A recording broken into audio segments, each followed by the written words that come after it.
Welcome to Pod Save America. I'm Jon Favreau. I'm Jon Lovett. I'm Tommy Vietor. On today's show, Joe Biden gets pressure to negotiate with the debt ceiling hostage takers. Donald Trump says he might skip the Republican primary debates. Ron DeSantis' gaffes overshadow his foreign trip. Republican supermajorities continue their attack on democracy. And I talked to Montana State Representative Zooey Zephyr about her Republican colleagues banning her from the House floor for speaking out against an anti-trans bill. Then we break down President Biden's best jokes at the White House Correspondents Dinner. Let's get to the news. We are barreling towards a catastrophic default that the U.S. Treasury now says could come as early as June 1st. House Republicans just passed a garbage bill that has zero chance of passing Congress, even if Republicans controlled both houses. And now the president needs to figure out his next move. Axios reports that there's a divide between Senate and House Democrats over whether Biden should negotiate with McCarthy, with over 24 House members saying he should. Those are Democrats. Senate Democrats, on the other hand, will hold hearings this week to remind people that the House bill would force deep cuts to law enforcement, veterans, families, teachers, and kids, including taking health insurance away from 20 million Americans. Just before we started recording, it's reported that Biden has just called McCarthy, who's in the middle of an official trip to Israel, and asked to meet with him and the Big Four. So the leaders of the House, the Democratic and Republican leaders of the House and the Senate. What do you guys think? Should Biden negotiate? Is this meeting? Does it count as a negotiation? Is it just a meeting about negotiation? What's the best strategy for Biden over these next? I was going to say next few months, but now it basically could just be in the next month. So first, it's funny, he's in Israel. It's like, but enough about this intractable dispute. Let's talk about Israel and Palestine. First of all, I find all this talk about will Biden negotiate, will Biden not negotiate. I understand why that's the way it's described, because actually, in fairness, everyone describes it that way, Democrats, Republicans, and the press. The reason it is described that way is because it's one of the lessons when in the past Democrats have agreed to negotiate over the debt ceiling. We feel like we got burned, rightly, because you're negotiating with people holding a gun to the head of the economy. So now Democrats take pride in saying we won't negotiate over this. The press report it that way. And then Republicans get to say, come on, negotiate with us, come to the table, which if you're not paying attention is, I think, a more reasonable seeming position. The reality is that everyone is negotiating. Saying you won't negotiate over the debt ceiling is a form of negotiation. You're just saying, in my negotiation over this issue, I will not move off of this line. This is not a term I'm willing to debate with you. And even Biden himself had said previously, correctly, I'm happy to talk to Kevin McCarthy, but we're just not going to talk about the debt ceiling as a pawn in this negotiation. Yeah. What do you think, Tommy? I mean, I think just first of all, I'm genuinely worried about a default. I think it's a real risk. I find it so odd that like financial markets aren't really pricing it in. Everyone's just kind of bumping along and think it's going to be fine. And I know Biden doesn't want a default. I believe McCarthy when he says he doesn't want a default either. But I don't think McCarthy's steering the ship. And that's why I think the negotiation about whether to have a meeting is so silly, because Kevin McCarthy is sort of papering over differences in his caucus with this proposal to cut $5 trillion in spending over 10 years or whatever it is. But they're not even specifying what cuts they would make. So your Biden's being asked to negotiate with a guy who's not really in charge of his caucus, who won't lay out what cuts he wants to make. Like, what are we doing here? I think that it was smart of Biden. I think the right move was what he just did, which is call McCarthy for a meeting.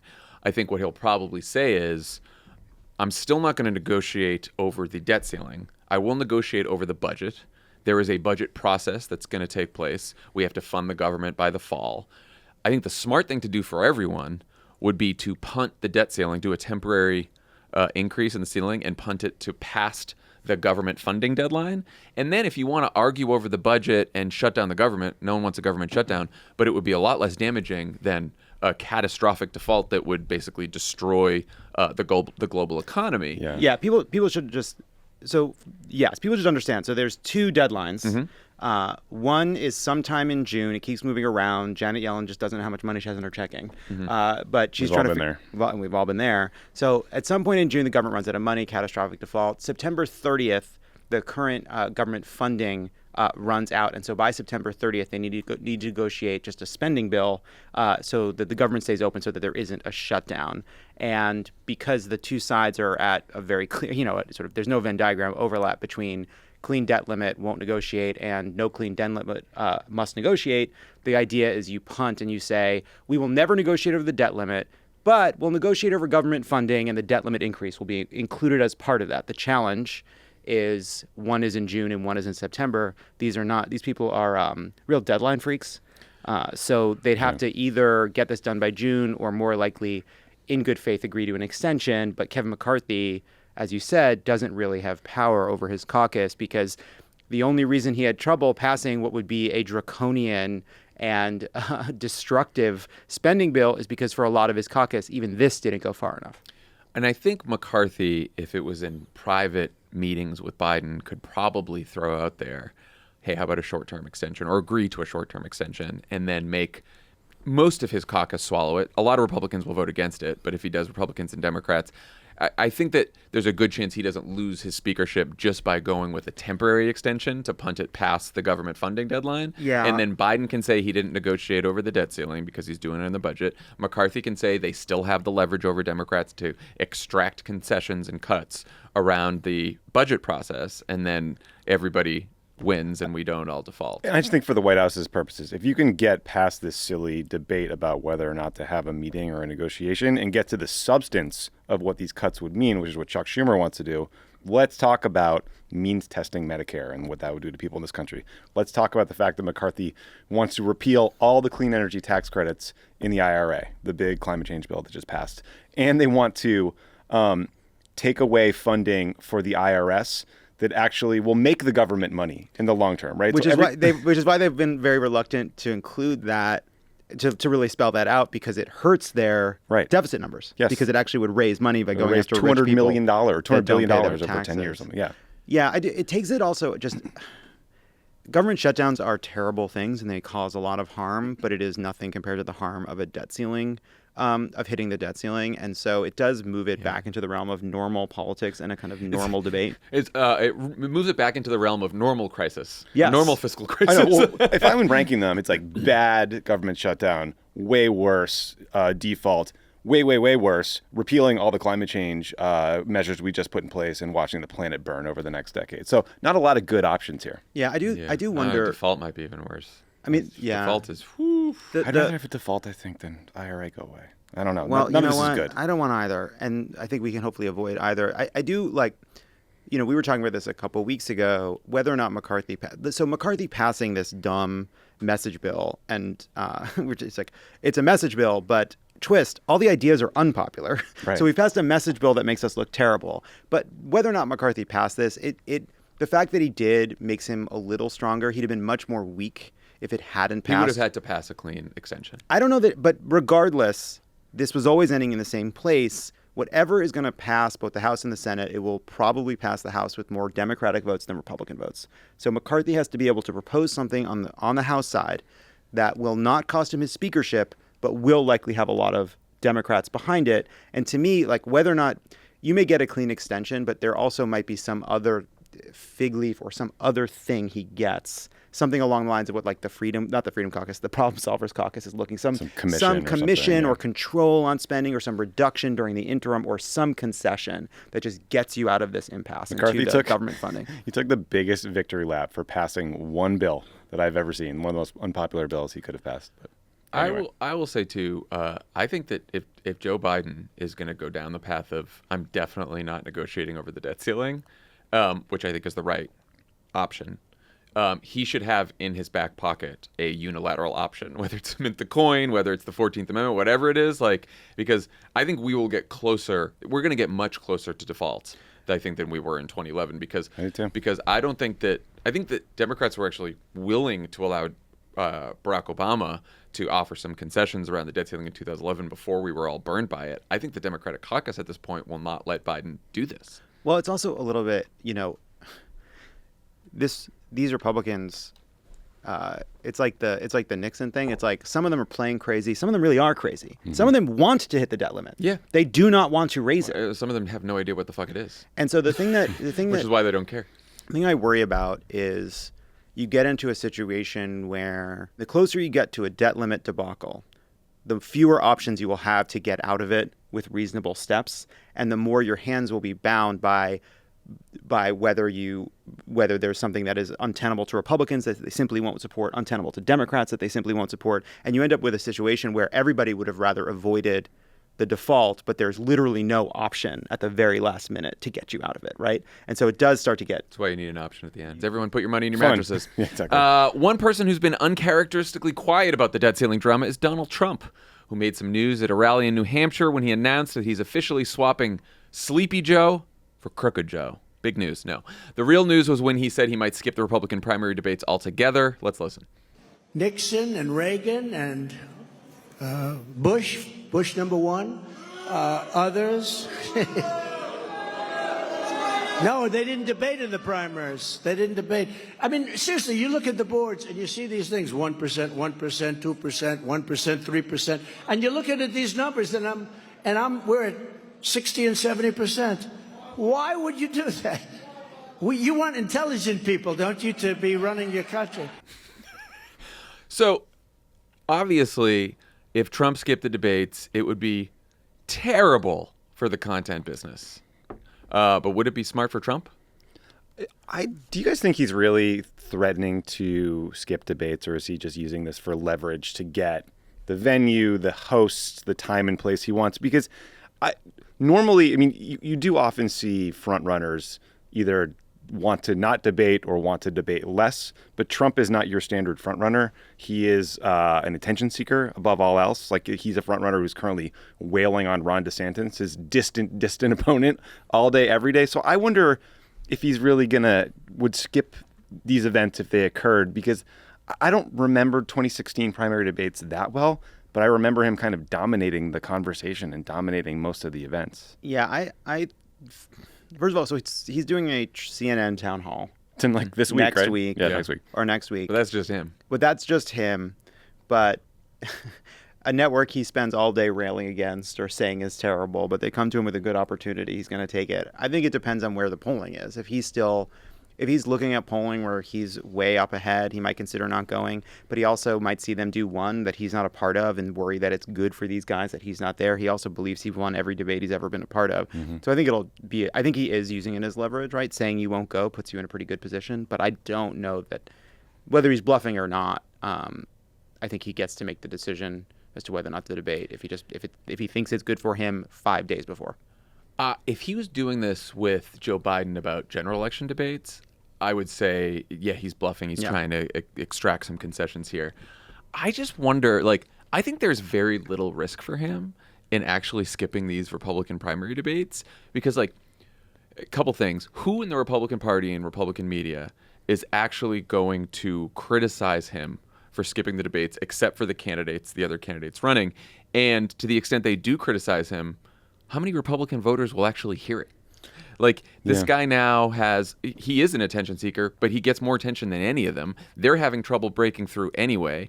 If Fox does a debate and he doesn't show up, he's obviously going to do some big rally instead. Newsmax, and town hall everyone's or going to something. cover that just as much as they cover the debate. I just think we don't know. Well, it's funny. It's part of the reason it seems possible for him to skip the debate is the same reason none of them has been able to mount a serious challenge yet, which is that if there was somebody with the power and charisma and political skill to really dominate a debate in a way that would get a bunch of good news cycles, he probably should be worried. But Ron DeSantis, I mean, this guy has the cadence of a phone book. I mean, he's just not very good. The risk is Chris Christie actually runs and he does what he did to Marco Rubio, which is throw a few hard punches and kind of get Trump in a tough spot. Now, he has to get in. He has to be serious about running. He actually has to try hard for that to happen. Yeah, and then I think it's and Trump's probably thinking to himself, if Christie's going to come after me, do I want to be on the debate stage when he comes after me, or do I want to just be at another rally? And then I heard that he went after me. These guys, though, they're now all right. It's like Nikki Haley going after DeSantis. These guys think that they punch each other hard enough, it'll hurt Trump. They are the wild. worst. Well, I can't believe. Once again, we just have the worst. Fucking So embarrassing. Republican Debates candidates. are the best place, though, to get your opponent sick with the deadly disease. Yeah. Now It's a great venue for contagion. Yeah, maybe if he gets a new strain of COVID, he'll show up. Yeah, or maybe that'll the Zeta finish him off. Catches the Zeta strain. Trump also just got a notable endorsement. Montana Senator Steve Daines, a close ally of Mitch McConnell, who's also in charge of winning back the Senate for Republicans in 24. Why do you guys think Daines is backing the guy who lost the Senate for Republicans in 2022? There's a really funny interview where somebody asked John Thune about why they would do that when this guy always attacks you and probably cost you the Senate. And he's like, boy, I don't know. You have to ask somebody else. He did make the point that Daines is looking for allies anywhere he can get it. I mean, Trump in your tent pissing out or outside your tent pissing in. I don't know what else you're supposed to do. Trump pisses wherever he pleases. Yeah. He's got to go. He's got to go. He's going to piss in the tent, outside of the tent, everywhere. He's going to piss everywhere. Yeah, he's not famous. It's why he wears a diaper. It's He's funny. got to pee all the time, and he's not really good at holding it in. It's funny. Like, listen. First of all, let's just be clear that no one gives a shit about Steve Daines in this room or outside of this room. But there are all these reports in Washington that are like, how could he do this to Mitch McConnell? It's like, guys, if there's anything Mitch McConnell understands, it's entirely cynical political maneuvering. And if Steve Daines thinks this is going to help him in Montana or helps him sort of keep Trump from, running Herschel Walker again, sure, he'll give it a whirl. Right, yeah, he can try. It's not going to work. And I guess, and reportedly, McConnell told Daines it was fine to go to do it. So, of course, he was being cynical. But I do think now that, like, Democrats, it's going to make it easier for Democrats to label Republican Senate candidates as Trump-approved MAGA candidates, because now Daines and Trump are working together. I'm sure the DSCC was so happy to hear this. Yeah, I'd say, The gift of Steve Daines. I would say that, The new Rick Scott. Rick Scott. Yeah. There we go. Yeah. Donald Trump and staircases are the worst things to happen to McConnell this year, I think. Oh, boy, Jesus. What else we We got? wish you well. Trump's main competition for the nomination just got back from a foreign trip that generated what I'm sure are the exact headlines his team wanted. Here's one. Ron DeTedious. DeSantis underwhelms Britain's business chiefs. And DeSantis' overseas trip overshadowed by fight with Disney, which of course reminded me of our all-time favorite clip from a candidate's foreign trip. Governor Romney, do you have a statement for the Palestinians? What about your gaffes? Governor Romney, do you feel that your gaffes have overshadowed your foreign trip? It's the best. What about your guess? I'll never not the laugh at fucking that. best. I It's the can't. best. I can't. What Tommy, we should say is that Ashley Parker, congratulations. having a new baby. New mom. Baby girl, I believe. Yeah. Congratulations. Great stuff. Still, it's just Ashley has gone on to do outstanding reporting, but Excellent that's still one reporter. of my favorite Ashley clips of all time.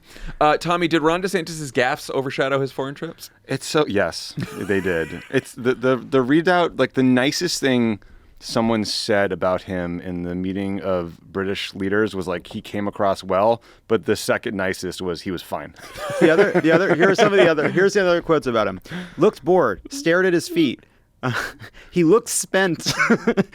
Message wasn't presidential. He was horrendous. There wasn't any stardust. There wasn't any Stardust is such a funny... I was trying to think about this. Like, there are definitely like similar culture war fights that happen in British politics and U.S. politics. And like Boris Johnson was more than happy to push racism and go after the trans community and like do all the things that we hear from a lot. But imagine explaining to someone in a foreign country why a politician is picking a fight with Disney.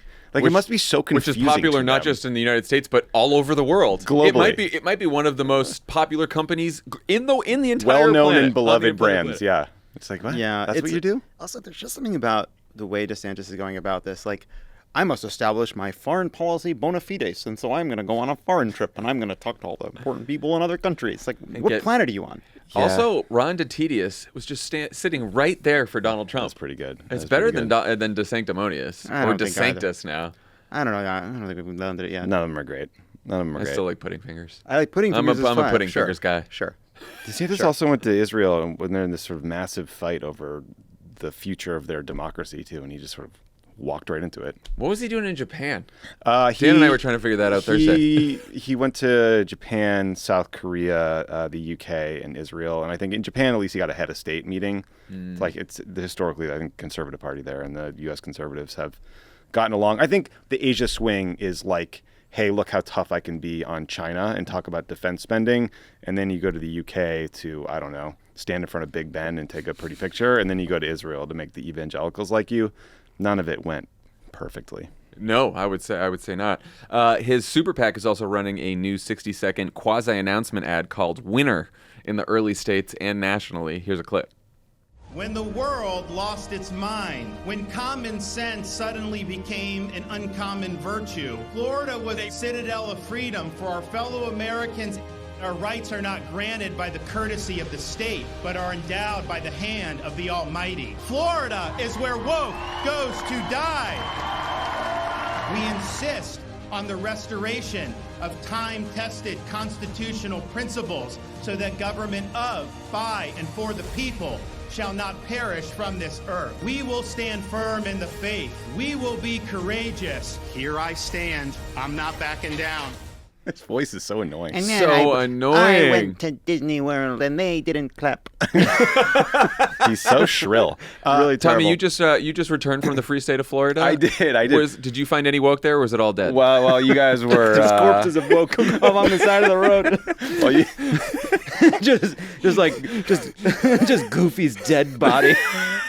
you guys are palling around with elites in Washington. I was with the Salt of the Earth in Free State Boca of Grande.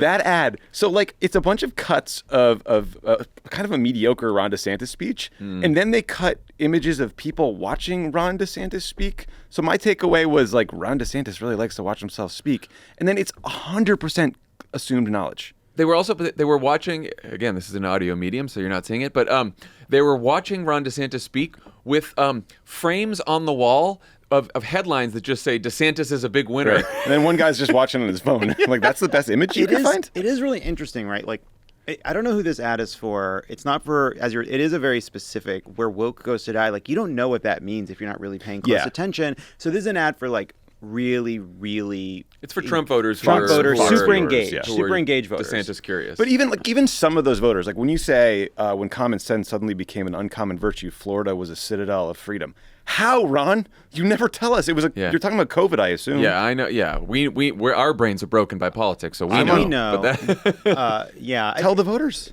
So just one thing else. At the end of the ad, someone puts a DeSantis sticker over a Trump sticker. yeah. But as I was looking at it, though, it's like, big man, the only time you're willing to take on Trump is when someone in your super PAC does it with a sticker. And so they can't hear it. It's not. There's not any words that say it. It's just an image in the ad. It is just like, man, putting a sticker over another sticker is not tough. It's embarrassing. If you're not actually going to say those words out loud, you have to put the sticker over Trump in the actual world day to day. Yeah, listen, I'm a little closer to this than you guys are because I did have You were on the ground Florida correspondent. I did have an Uber driver who had recently driven one of Tucker Carlson's relatives while I was in Florida. Tom Friedman Vitor over there. Look at this. What's the word on the street, Tommy? The word was Lily Pulitzer. Anybody hear anybody talking about politics on your jet ski? Well, I was just going to say that Ron DeSantis, the cavalry is coming, though, because in the Wall Street Journal today, there's an op-ed by one Mark Penn. Oh, I didn't read it. Headline, Don't Count Ron DeSantis Out.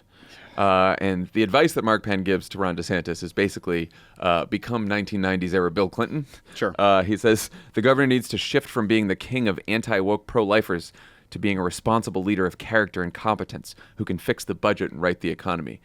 Like, this is why Mark Penn is such a fucking idiot. What about the Republican primary electorate makes Mark Penn think that that's what they want? No. A responsible leader of character and competence who can fix the budget. Who's clamoring for that? No, nobody. Ugh, no labels. Bring me the head of Elsa. That's what they're saying. Pod Save America is brought to you by Planned Parenthood. A federal judge in Texas blocked the FDA's approval of mifepristone, a safe, effective medicine. It's one of two medications that together are known as the abortion pill. This ruling threatens to take mifepristone away in every single U.S. state, compromising access to care, even where the right to abortion is protected. More than 5 million people in the U.S. have used mifepristone since the FDA approved it more than 20 years ago. It is safe, effective, and essential. Your emergency gift right now will help provide patients with the resources they need and allow us to keep fighting to restore our rights. Together, we can protect the healthcare, education, and resources we need to thrive.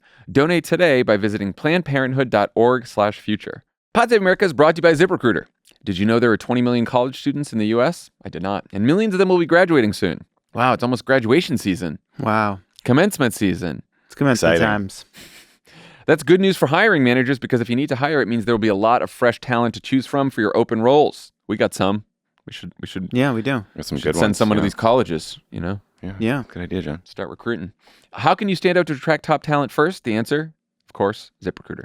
Right now, you can try it for free at ZipRecruiter.com/crooked. ZipRecruiter's technology sends you great candidates for your job, and you can send a personal invite to your top choices so they're more likely to apply. ZipRecruiter also lets candidates know when they're a great match for your job so it stands out. To help your job post attract the right candidates, ZipRecruiter also offers attention-grabbing labels like remote, training provided, and more. Reach the people you want to hire with ZipRecruiter. 4 out of 5 employers who post on ZipRecruiter get a quality candidate within the first day. See for yourself. Go to this exclusive web address to try ZipRecruiter for free, ZipRecruiter.com/crooked. Again, that's ZipRecruiter.com/CROOKED. ZipRecruiter is the smartest way to hire. Pod Save America is brought to you by Noom. Talk about a diet trend. There's intermittent fasting, which of course is just skipping breakfast. Low-fat everything. Ugh, that's bad. Punching yourself in the face when you're hungry. Yeah, all right. Oh, has that been working for you? No. Just kind of bruised. Yeah, just a little bruised, yeah. Black eye. Anyway, trends and fads come and go, especially when it comes to health and wellness. Noom, not a fad. They use technology, not trends, to help you make intentional and sustainable choices that are aligned with your values and weight loss goals. With their psychology-based approach, Noom empowers you to build more sustainable habits and behaviors. The program helps you understand the science behind your eating choices and why you have cravings. Whatever your health goals are, the flexible program focuses on progress instead of perfection. Choose your level of support, from 5-minute daily check-ins to personal coaching. First-time Noomers lose an average of 15 pounds after being active in the program for 16 weeks. Noom's approach is grounded in science. They've published 50 peer-reviewed scientific articles describing their methods and effectiveness. Lovett, I know that you've been a Noomer. I have been a Noomer. Here's the thing. It's so hard to stay on track. Food's so delicious. And it can come to your house so many different ways now. You can deliver Cheesecake Factory if you want. And that stinks. Does it stink? Well, it's a double-edged sword. That's why you need Noom to keep you on track and make sure that even if you fall off the wagon, you get right back on. Noom will help you make better choices. Thank you. Stop chasing health trends and build sustainable, healthy habits with Noom's psychology-based approach. Sign up for your trial today at Noom.com/crooked. That's NOOM.com/crooked to sign up for your trial today. Check out Noom's first ever book, The Noom Mindset, a deep dive into the psychology of behavior change. Available to buy now wherever books are sold. Pod Save America is brought to you by Policy Genius. A good life insurance plan can give you peace of mind that if something happens to you, your family will have a safety net. Now's a great time to take the lead to future-proof your family's finances by getting life insurance. And Policy Genius gives you a smarter way to find and buy it. Talk about why it's important to get life insurance in your own words. Because we're all going to die. Yeah, a lot of morbid jokes I'm not saying. We're all going to die, and hopefully most of us have some people that care about us, that depend on us, and so we want them to be taken care of when we go. If you're a conscious being who can hear this, there's still time. With Policy Genius, you can find life insurance policies that start at just $25 per month for $1 million of coverage. Some options offer coverage in as little as a week and avoid unnecessary medical exams. Their technology makes it easy to compare life insurance quotes from America's top insurers to find your lowest price. Policy Genius has licensed agents who can help you find the best fit for your needs. They work for you, not the insurance companies. That means they don't have an incentive to recommend one insurer over another. There are no added fees, and your personal details are private. Your loved ones deserve a financial safety net. You deserve a smarter way to find and buy it. Head to policygenius.com or click the link in the description to get your free life insurance quotes and see how much you could save. That's policygenius.com. So Florida and other red states are apparently also places where democracy goes to die. In Missouri and Ohio, Republican supermajorities are trying to make it harder for voters to pass their own ballot measures and constitutional amendments to do things like protect abortion access, allow workers to unionize, undo gerrymandering, raise the minimum wage. In Iowa, Republicans are trying to take away the power of the only statewide Democrat left in office, Auditor Rob Sand, also known as Tommy Vietor's doppelganger. In Montana, Republicans voted to block Representative Zooey Zephyr, the state's first openly transgender legislator, from entering the House chamber because she criticized a bill that would restrict gender-affirming health care. I'll be talking to Representative Zephyr in just a bit. Obviously, these are very red states, but do you guys think these moves could backfire for Republicans? Yeah. Yes, I think in the Ohio case, the question is, like, can you educate people enough about the fact that this is a measure to make it harder to pass a measure in the fall to protect abortion access in the state? Yeah, so just so people know, because we should help out if you can, especially if you're listening in Ohio. The grassroots activists in Ohio were trying to put a ballot measure on the ballot for 24 that would protect abortion access in Ohio. Republicans in the legislature are like, we're going to change the law so that the only way for a ballot measure to pass is instead of having a majority pass it, you need 60% of voters to pass it, thinking that there's not 60% who want to protect abortion access, but there's probably somewhere between 50 and 60%.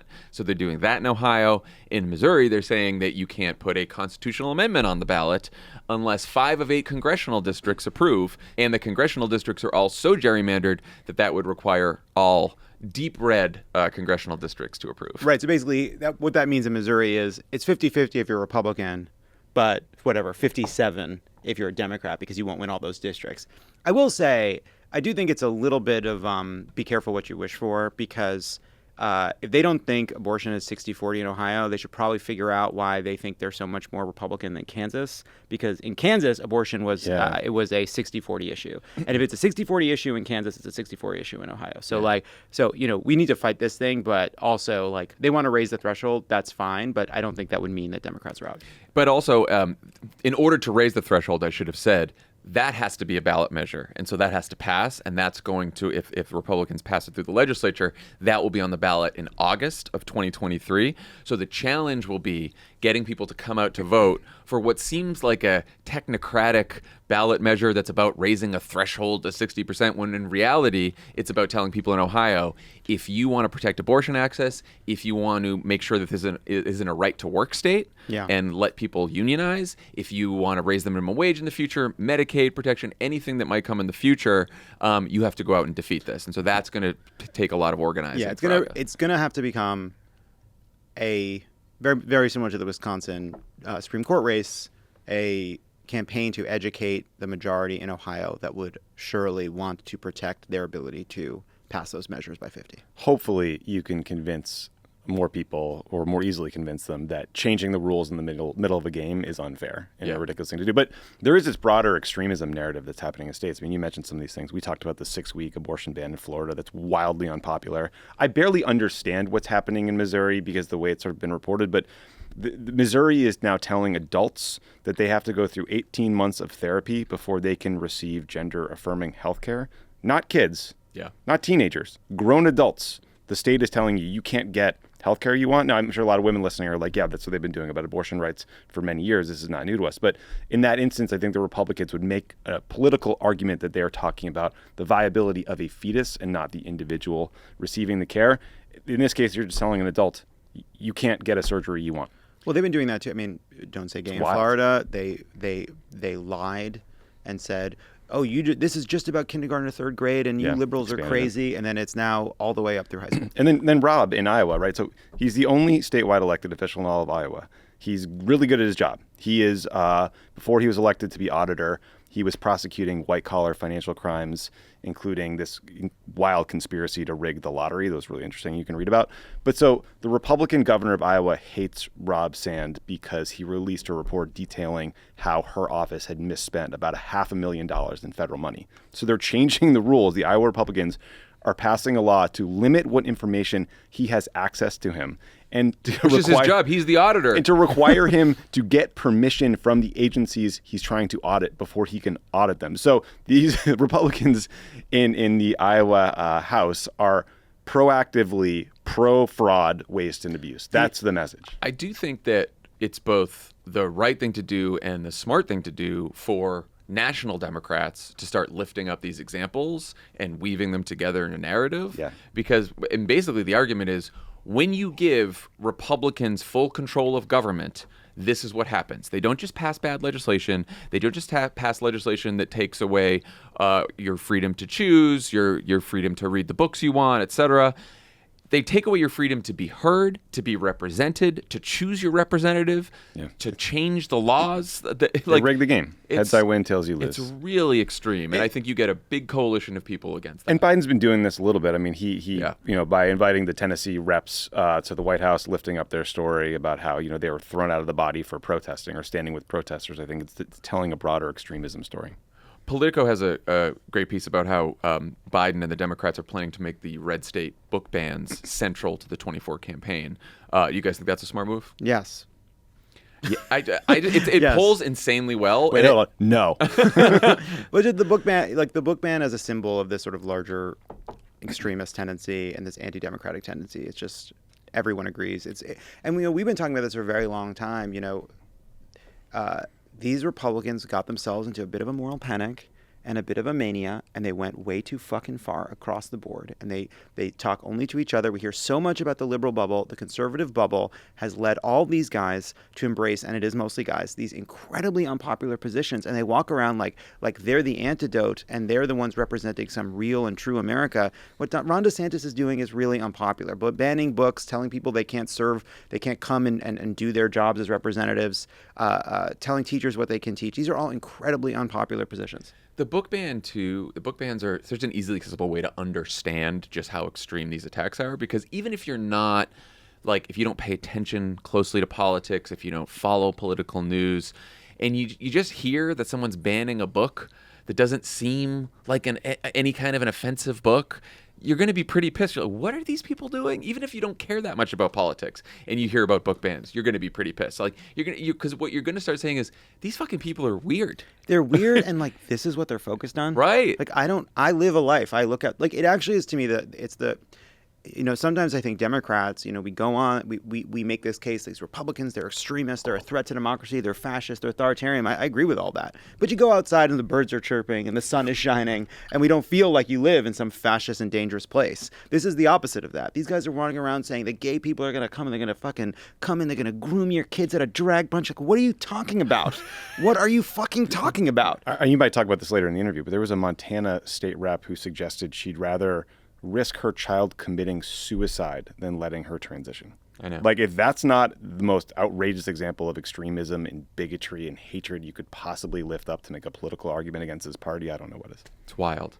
Well, I will be talking more about that and everything else that's going on in Montana after this. We'll have State Representative Zooey Zephyr join us on the pod. Joining us now, the Montana legislator who Republicans silenced and then banned from the House floor for the crime of speaking out against anti-trans legislation, State Representative Zooey Zephyr. Representative Zephyr, welcome to Pod Save America. Thank you for having me. Happy to be here. So, for people who don't know, can you talk a little bit about the piece of legislation you originally spoke out against? Yeah, I was speaking out against the governor's amendments to Senate Bill 99, which is a bill banning gender-affirming care for trans youth in Montana. That care began with disallowing state resources or state facilities to advocate for things as simple as social transitioning, which is like allowing a child to cut their hair short, grow it long, go by a different name or pronoun. Then it also banned things like puberty blockers or hormone replacement therapy, again, which is important to note at that juncture that this is healthcare that is done in conjunction with the child's parents, with a therapist, with their doctor, in accordance with the guidelines by every major medical association in our country. So it banned that care as well. And then how did your Republican colleagues respond to your criticism? So they responded, I think, via their majority leader, the way we responded when someone feels like they didn't like a particular comment. The majority leader stood up and said, that comment is uncalled for, and off they went. We've done that when they have said a variety of things around hot button issues, including when Republican colleagues have insinuated that my existence itself is somehow sexualizing children. And so how did it deteriorate from that to them banning you from the floor of the legislature? So that evening, the Montana Freedom Caucus, which is a state chapter of the National Far-Right Freedom Caucus, put out a letter in which they intentionally misgendered me. And in that letter, where they did that, they also claimed, for civility and discourse purposes, I needed to be censured. And the following day, the speaker asked if I would retract or apologize for my remarks. And I said, I spoke to the real harms. I stand by my statements. These bills kill my community. And that evening, he told me he would no longer recognize me going forward. And when I tried to speak on the next bill on Thursday, April 20th, he refused to recognize me. And so your comment was that bills like this have been shown to lead trans youth to take their own lives. And because you said that, they thought that it was right to ban you from the legislature? When we talk about legislation, it's important to acknowledge that legislation like this, anti-trans legislation that bans our art forms, bans our books, histories, allows people to be cruel to us in schools, or takes away our healthcare, they create conditions of daily life that make it incredibly difficult for trans people to have the joy and sort of meaning that comes when we're allowed to have access to those things. And so when I spoke to these harms, I was talking about not just the statistics, and we know that 73% of trans youth who access gender-affirming care have a 73% reduction in suicidality, but I was talking about real impacts. People in my life who I'd lost to suicide, Montanan families who had called me. There was one ER doctor who wrote us and said they saw a trans teen came in for a suicide attempt. And in their discussion with that trans teen, the teen kept saying, "My state doesn't want me." We heard examples of a trans teen who attempted to take her life while watching a hearing on one of these anti-trans pieces of legislation. And when I spoke, I was talking about those kinds of things, the real harm that this legislation brings to real Montanans. You decided today to file a lawsuit with the ACLU challenging your censure. How do you feel about your chances of winning? I think it's really clear that to target me for my speech and debate on the House floor is a violation of my First Amendment rights. But more importantly, when the speaker chose to no longer recognize me, what he was doing is also taking away the voice of the people who elected me. He was undercutting the very first principles of our democracy, which says we have the right to democratically elected representatives. We send them to go to their legislatures and their capitals to speak on our behalf. And so to me, I think, I feel like there's a good chance that the courts will recognize this for what it is, which is unconstitutional and, quite frankly, anti-democratic. I'm curious, what's been the reaction among not only your colleagues and your constituents, but people throughout the state of Montana? There has been, I think, two parts. One, a little bit of shock and frustration at that they would actually go as far as to undercut our democracy to silence someone who opposed their legislation. But I think people also see that the world turned its eyes to Montana in this moment and saw this move for what it was, saw it as an attack on democracy.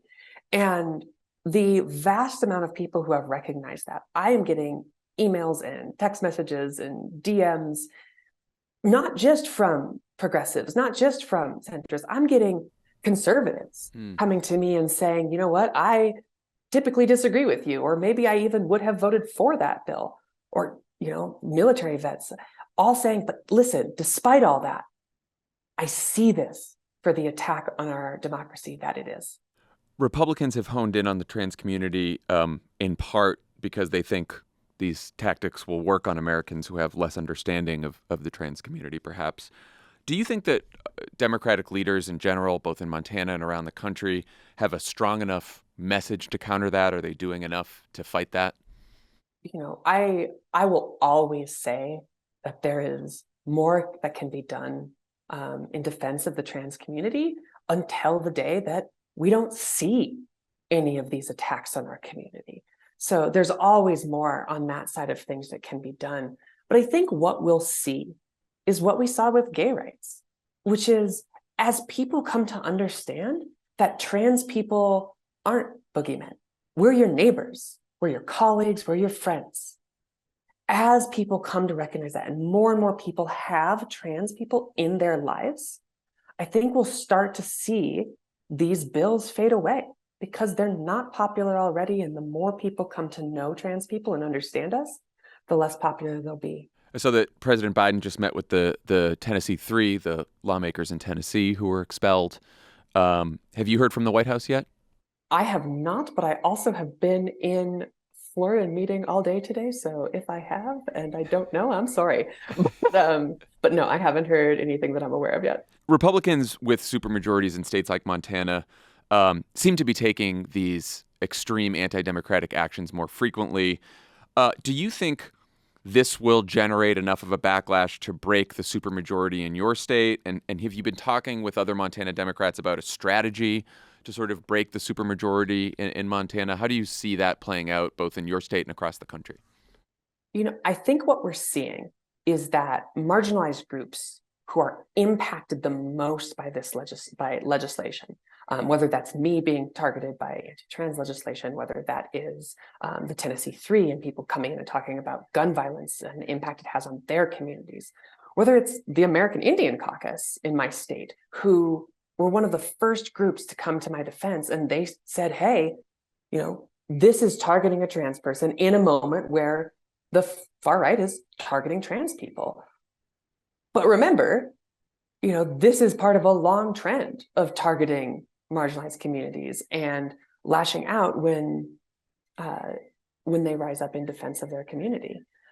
So people are starting to see that. And I think there is a path forward to move away from this kind of legislation, but it starts with people recognizing the attacks for what they are, that it's not just a policy disagreement.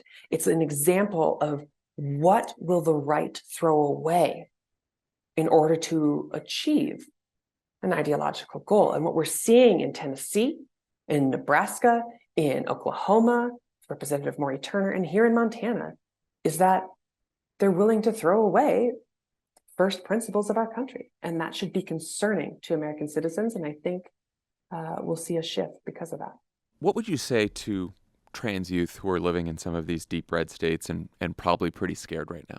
When Senate Bill 99 first came to the floor, I spoke to the camera, and the first thing I said was, please stay alive. And the reason I said that is because I know, I see the polling shifts. I go through the communities. I see the way in which acceptance for trans people is growing across this country. And I know that that will ultimately lead to these bills going away. I know that many of these bills will fail in courts.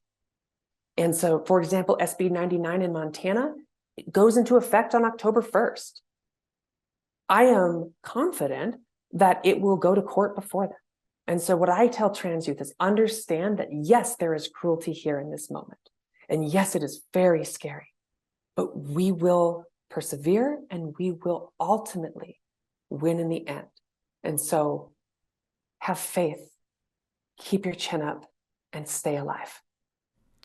Representative Zephyr, thank you so much for joining. What you're doing is courageous, it's inspiring, and particularly so because I imagine these last weeks have not been easy for you personally, and for you to be speaking up not only for yourself but on behalf of your constituents and for trans youth everywhere is really admirable, and we're lucky that you're doing that work. So thank you.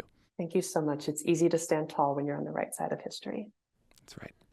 Thanks. Take care. Pod Save America is brought to you by Cariuma, the cool, sustainable sneaker company loved by skaters, surfers, and celebs. If you're in search for a good-looking, ultra-comfy, and consciously crafted sneaker to sport this spring season, look no further. With over 30,000 five-star reviews and having just cleared a 77,000-person waitlist, Akalo is all the rave and for a reason. Made with durable organic cotton canvas, these versatile kicks come in a selection of colors and prints to fit any personality. Even Ashton Kutcher is a fan. How about that? Wonders never cease. Cariuma is always keeping it fresh with epic collaborations with brands like Deus Ex Machina, Avatar, and Pantone. There's something to love for everyone, and sure to be shoes you'll never get bored of. Now you can welcome the onset of spring. That's what we're calling the onset of spring. It's the onset of spring, everyone. It's like a virus. Congratulations. With the colors of the season, 3 fresh limited edition colors made in collaboration with Pantone for spring just dropped. You got French Oak, Withered Rose, or Tapestry Blue. I wonder what French Oak looks like. I think sort of a yellow. Yellow, like a light yellow. I could get into that. Yeah, that seems cool. I like it. Celebrate Earth Month in style this season with the EB, one of the lowest carbon footprint sneakers ever made. you can fly on jets all you want if you're wearing one of these. If you're wearing some of these, this feather light design is made with a bamboo knit for ultimate comfort and fits so good you'll barely know they're there. Made with all vegan and sustainably sourced materials, these sneakers come in a variety of shades, sure to become your new staple of the season. Cariuma ships all their sneakers free and fast in the USA and offers worldwide shipping and 60-day free returns. They deliver right to your door using single box recycled packaging. And for a limited time, Pod Save America listeners can get an exclusive 15% off your pair of Cariuma sneakers. Go to cariuma.com/crooked to get 15% off. That's cariuma.com/crooked for 15% off, only for a limited time. Pod Save America is brought to you by Magic Spoon. Talk about the blandness of adult cereal. Without Stinks. naming, maize wafers are just boring and gross, and they get soggy. And who thought that was a good idea? Oh, maize wafers. I got it. Also, Bape Lutz. Yep, sure. Yep. Also sucks. You know what doesn't suck? Dried grape bits. You know what's delicious every time? Magic Spoon. Magic Spoon. Magic Spoon has replicated your favorite childhood cereals to taste good, but each serving contains 0 grams of sugar, 13 to 14 grams of protein, and 4 to 5 net grams of carbs per serving. Honey Nut flavor does contain 1 gram of sugar, just so you're all aware. It's a keto-friendly, gluten-free, grain-free, soy-free way to relive those moments watching your favorite cartoons. Plus, it's only 140 calories a serving. It's like there's magic in every spoonful. With over 8 unique flavors, you won't get bored of feeling good with Magic Spoon. Birthday cake used to be a hot, limited edition flavor, but was so popular that Magic Spoon brought it back. Now you can get it for yourself. Birthday 365 days a year now. That's right. Thanks to Magic Spoon. That's the magic. For a limited time, Magic Spoon's now offering a free box of birthday cake cereal with every purchase, including subscriptions. This cereal is normally $10, so this gift with purchase is a great deal. Free box of birthday cake. Who's going to turn that down? Nobody. Love Magic Spoon. I love Huge the birthday fans. cake flavor too. I've had that before when it was a hot limited edition flavor. Also like the frosted. That's a classic. Like the what else? There's like a peanut butter. The cocoa peanut butter combo. Yeah, that's right. Love that's right. peanut butter. Head to magicspoon.com/crookedbday to grab a custom bundle of cereal and get a free box of birthday cake. Try the magic for yourself. Remember, this exclusive offer is only available to Pod Save America listeners. Go to magicspoon.com/crookedbday to add a free box of birthday cake to any order. Magic Spoon's so confident in their product, it's back with a 100% happiness guarantee. So if you don't like it for any reason, they'll refund your money. No questions asked. Remember, get your next delicious bowl of guilt-free cereal at magicspoon.com/crookedbday to add a free box of birthday cake to your order. Thank you, Magic Spoon, for sponsoring this episode. Pod Save America is brought to you by Ramp. Are you a finance professional looking for a better way to maximize productivity and cut wasteful spending? Yes. Well, then look no further than Ramp. Ramp is the corporate card and expense management software designed to help you save time and put money back in your pocket. It's your on-ramp to savings. There you go. Thank you. There you go. Ramp gives finance teams unprecedented control and insight into company spend. With Ramp, you're able to issue cards to every employee with limits and restrictions and automate expense reporting so you can stop wasting time at the end of every month. Ramp. I know quoting Anchorman is not necessarily cool, but all I can think was I love Ramp. I've thought about it since the first time we read this ad. Ramp's accounting software automatically collects receipts and categorizes your expenses in real time so you don't have to. You'll never have to chase down a receipt again, and your employers will no longer spend hours submitting expense reports. That's like all people do here, is submit expense reports. Ramp down your expense report. You got it again. You did it again. Thank you. The time you'll save each month on employee Like I'm expenses DJ Khaled. Thanks. will allow you to close your books 8 times faster. Ramp is easy to use. Get started, issue virtual and physical cards, and start making payments in less than 15 minutes, whether you have 5 employees or 5,000. And now, get $250 when you join Ramp. Just go to ramp.com/America. Ramp.com/America. RAMP.com/America. All right, before we go, we wanted to play some of President Biden's best jokes from Saturday's White House Correspondents Dinner, which is the most important weekend all year to be seen in Washington, to see and be seen, which is why Dan and Lovett Yeah, how'd it feel to be seen? and we all made a brief appearance. Tommy didn't think it was that important. Were you guys Yeah, he see wanted to me? be with the people. We had a great party, We had a party. an event. I- as Shaniqua said, parties have music. Now, I was told were we that told? you guys served Joke face. soup There at a it is. standing-only event. Mike O'Neill actually served the soup. Okay. Our good friend Look, Mike O'Neill. there's a lot of- he there's a volunteered to ladle the soup. A lot of lessons. I agree. Is that a good finger food? We also tried to keep Susan Rice out. Susan Rice was stopped at the door. They said we're at capacity, and she said no, which was awesome. which is pretty cool. and then she got in, which is why you don't fuck with Susan Rice. Anyway, Shaniqua and our whole politics team did a fantastic sounds like it job was fun putting on on a good Saturday, event. Our event was cool. The other ones were a lot. That's what we're going with. Yeah. We do not care about the hypocrisy. All right, let's play some of Joe Biden's jokes. After all, I believe in the First Amendment, not just because my good friend Jimmy Madison wrote it. You say I'm ancient. I say I'm wise. You say I'm over the hill.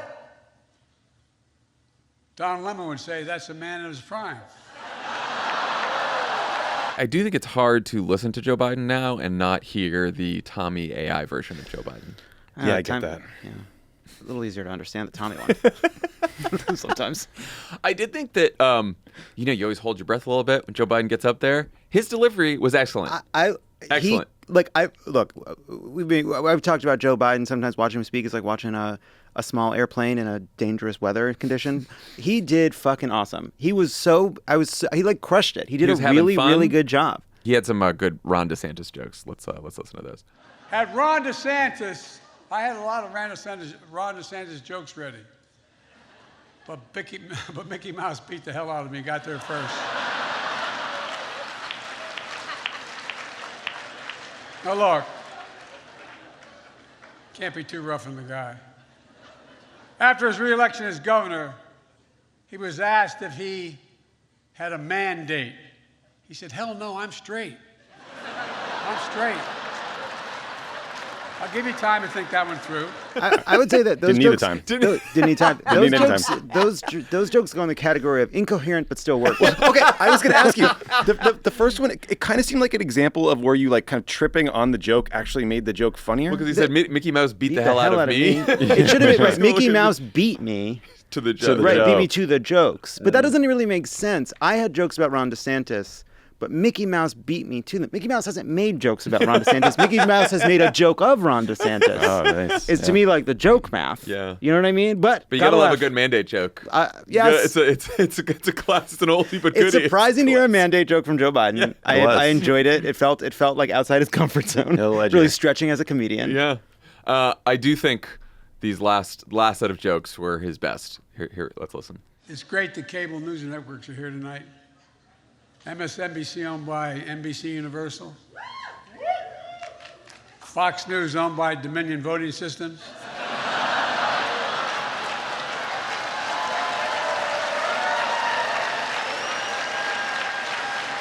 Last year, your favorite Fox News reporters were able to attend because they were fully vaccinated and boosted.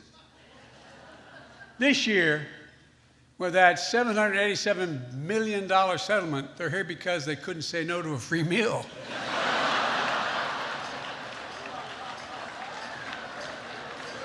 And hell, I'd call Fox honest, fair, and truthful, but then I could be sued for defamation.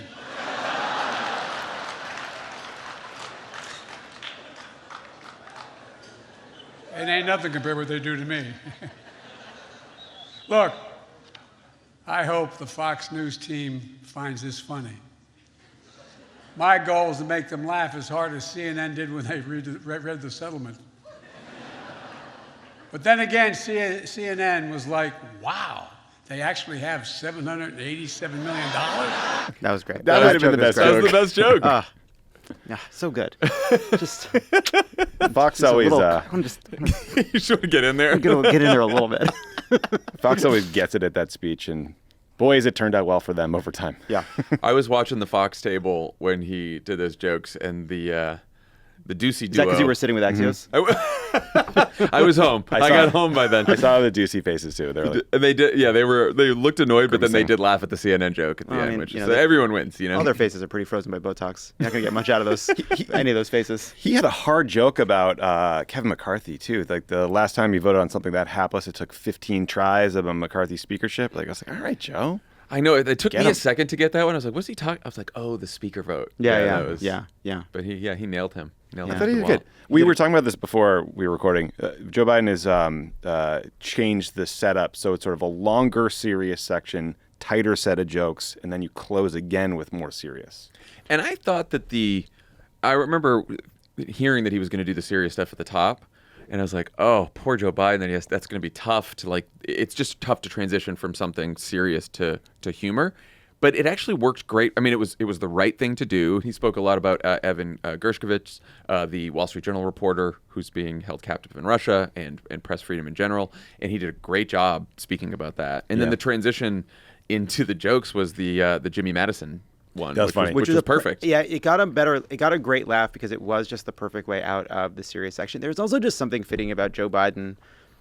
Joe Biden, who is this like person who who really values and believes in Washington institutions in an unironic way. Coming back to this dinner evolved, right, over a lot of years, and by the time Barack Obama spoke at it, it was very rote. There was a formula. You get up, you say hello, you tell some jokes, you do a serious close, you go. The comedian goes, everybody goes home. Like the scholarships, you get through them. It's like it was just and sort of then Trump comes in like a fucking cleansing fire and burns half the normality out of the city, and then some of these things start coming back. And Joe Biden, it's sort of fitting that Joe Biden is this sort of creature of Washington who genuinely likes the parts of it that unironically that we would view as silly. Like, you get to talk to the people that are on both sides. Everybody comes together. It makes sense that he would kind of treat it in a more serious way and not do the rote formulaic thing. If you tell your jokes, you go home. It was a nice arc, too, because he talked about Evan Gershkovich, who's being held in Russia. He also talked about Austin Tice, who has been missing in Syria since 2012. Yeah. And presumed to be being held by the Assad regime for a fucking decade. But he could say, and Brittany Griner is here tonight.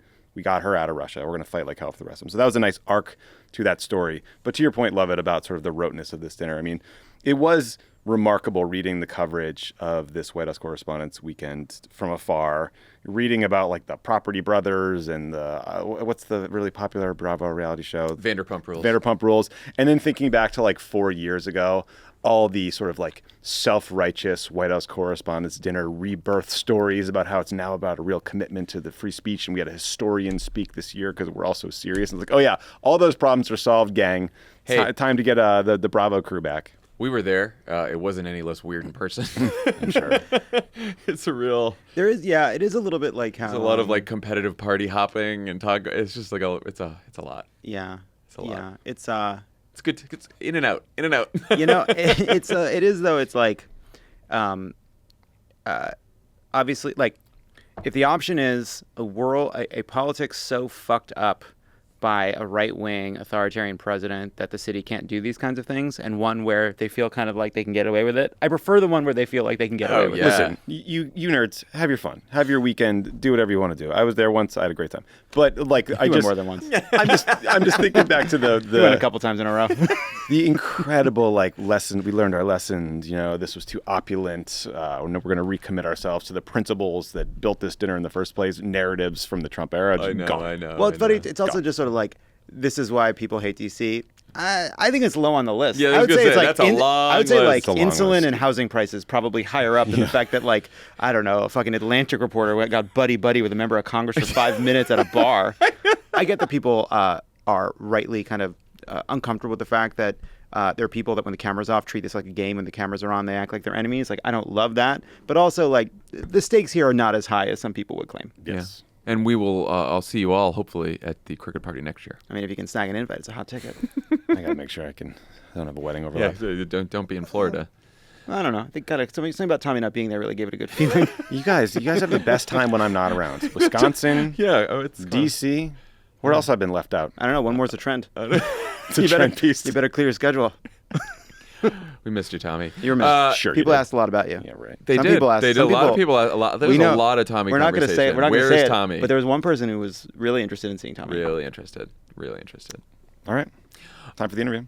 Thanks to we already did that. Thanks to Representative Zooey Zephyr for joining us today. Everyone, have a great day, and we'll talk to you Thursday.